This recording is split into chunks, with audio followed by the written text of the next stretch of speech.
So we're here today with Tracy Lawson, and Tracy is a practitioner with several modalities.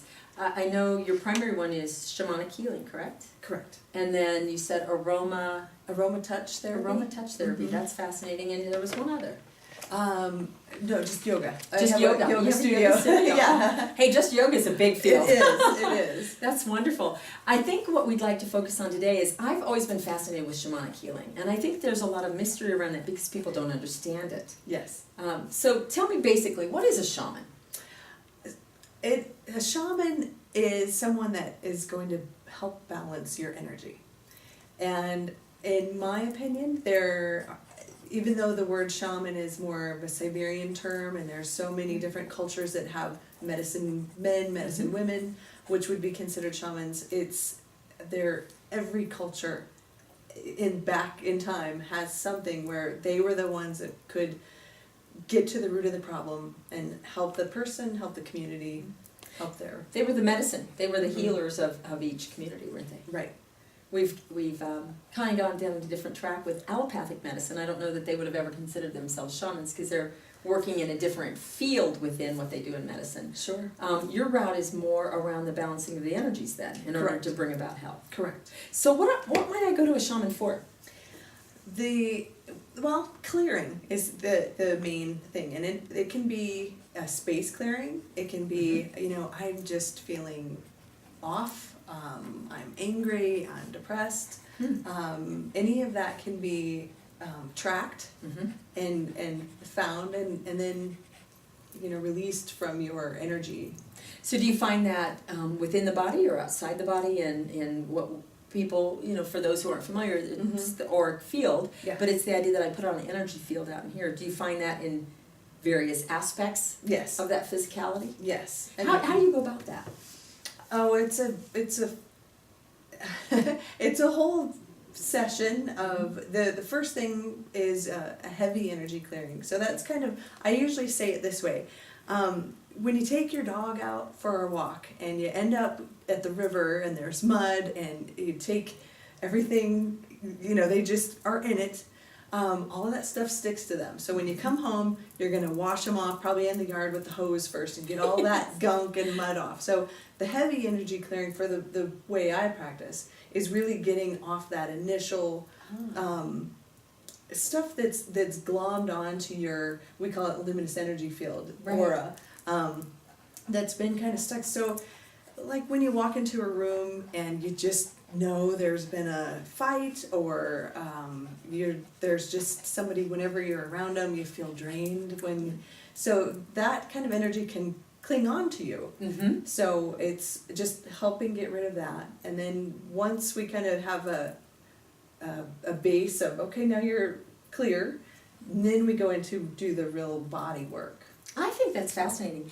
To put it, I'm going to see if I can take it into maybe even a more rudimentary level for those of us who may not have experienced much with shaman.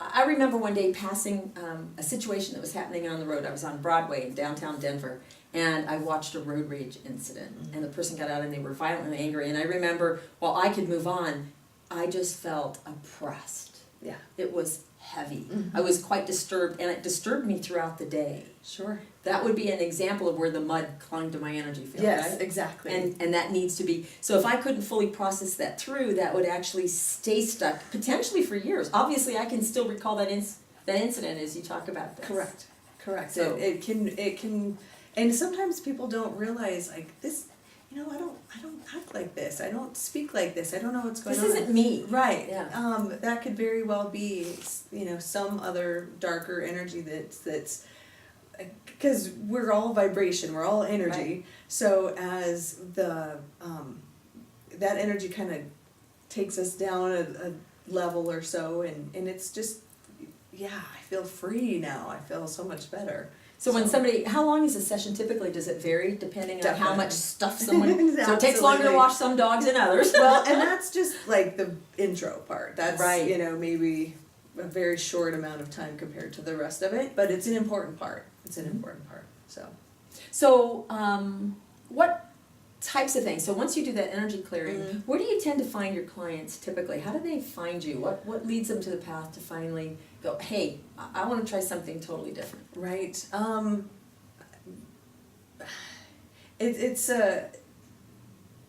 I mean, recommendations are definitely, word of mouth is how I get most of my, but I think once people understand that they don't have to keep feeling the way that they're feeling, and it's really stuck energy. I mean, if you're talking about meridians or the chakras, I mean, you want them clear, and you want them all functioning at the right speed and rhythm to make your life beautiful and work.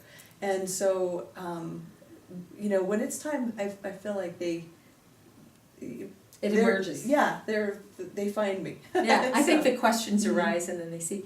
As I was listening to you describe about the energy body and the meridians and the chakras, to me, for somebody who doesn't understand energy and maybe looking at the physical body, it's like the circulatory system or the lymphatic system. If there's congestion in those, you're going to have illness. Right. You're going to have breakdown in the body. But the same thing happens energetically, correct? Right. In fact, what I have read and understand is it typically starts in the energy body before it shows up in the physical body. Yes. So if I'm seeing physical issues, I've already had an energetic issue. Yeah, right. It's kind of like if you're thirsty, you're already dehydrated, same Yes. type thing. Yes. So you've probably just been shoving it down, and we shove it into our physical body, and that's through the yoga, because really the shamanic path was what caught me first, and I was called to that and went through the training. And then after that, I was like, if there's a way to serve more people, and again, like hips, our hips love to, Go out of balance. Yeah, we love to shove stuff down. I think it creates a lot of the female issues that we see women have these days. Is they're just right, and seeing some beautiful things happen when they, finally just let go of that burden of energy, of guilt, or whatever the emotion is that has been plaguing the physical body through the emotions.